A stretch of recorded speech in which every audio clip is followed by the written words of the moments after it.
Bugün Kabe dile gelmiş, hele bakın ne güzelmiş.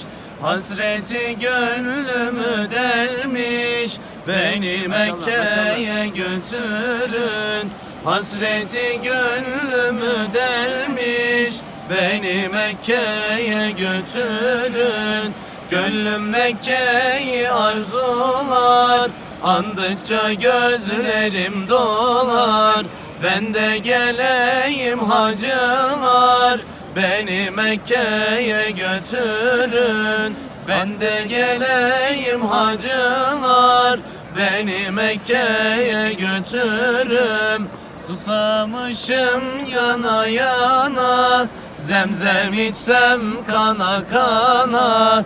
Susamışım yana yana, zemzem içsem kana kana. Görünce can gelir cana, beni Mekke'ye götürün. Görünce can gelir cana, beni Mekke'ye götürün. Gönlüm Mekke'yi arzular, andıkça gözlerim dolar. Ben de geleyim hacılar, beni Mekke'ye götürün. Ben de geleyim hacılar, beni Mekke'ye götürün. Öyle dertliyim ki dermanım yoktur. Hasretin kalbime saplanan oktur. Kapına gelmeye hiç yüzüm yoktur. Ne olur kapından çevirme beni.